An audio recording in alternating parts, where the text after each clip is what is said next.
around past 5 ilanga selinga. Then we saw 2 young men coming from across Dongamuzi River.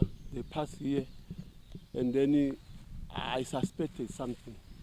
Sathi how bafana liyanga but hayi puti hayi siya khona phe duzane. We were about 3 kwakuyimi kulo mabhonsina kulo mazithulela uNdlovu. Yeah. So we stayed here until it was late. We slept here.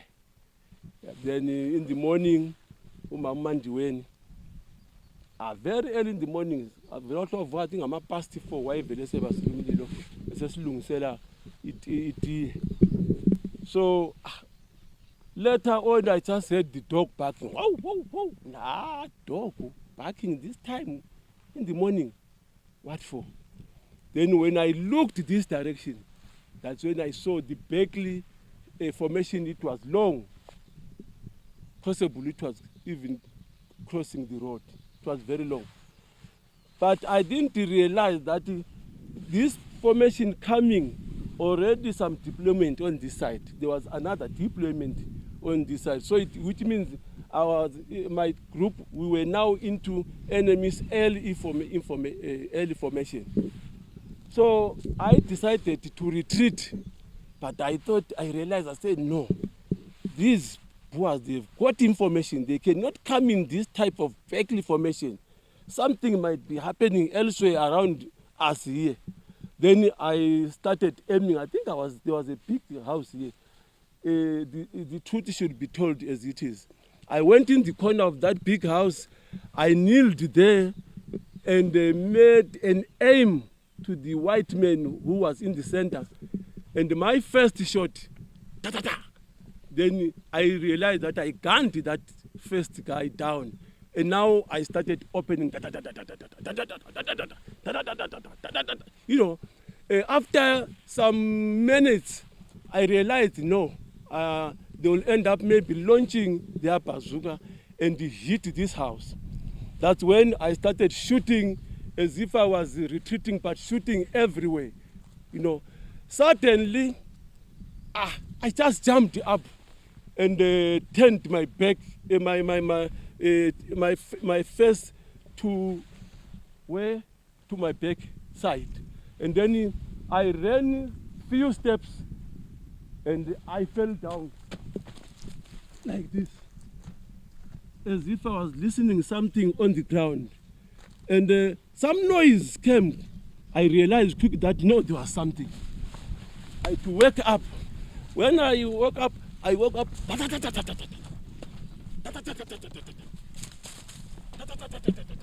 and then I disappeared in the thicket. Then I went down. My guys were this side. We met down there. I didn't know I was shot.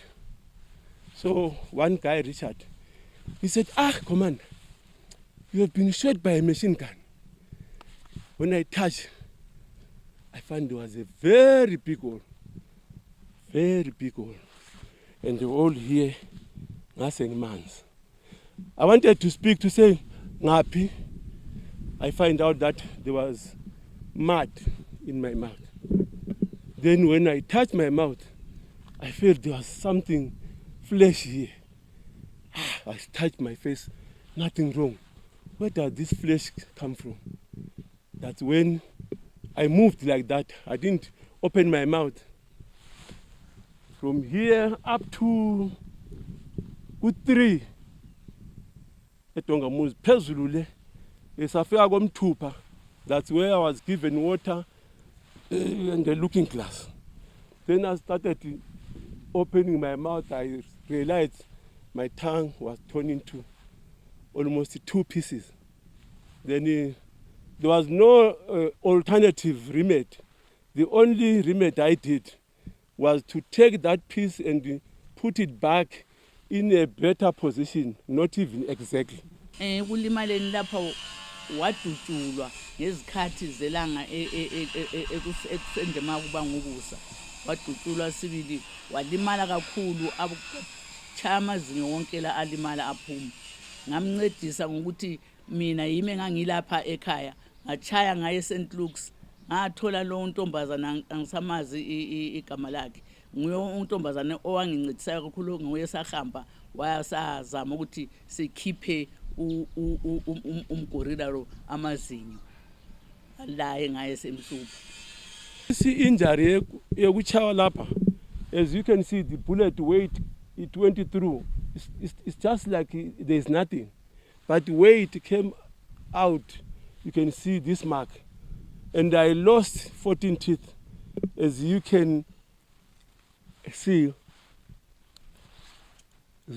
I don't have teeth. Huh? There's nothing. 14 teeth at the same time, not one by one, but all hit by a bullet. 14 teeth, same time gone. I had good white teeth, but I became an old man at the early age of 23 years. Huh? But there's no problem.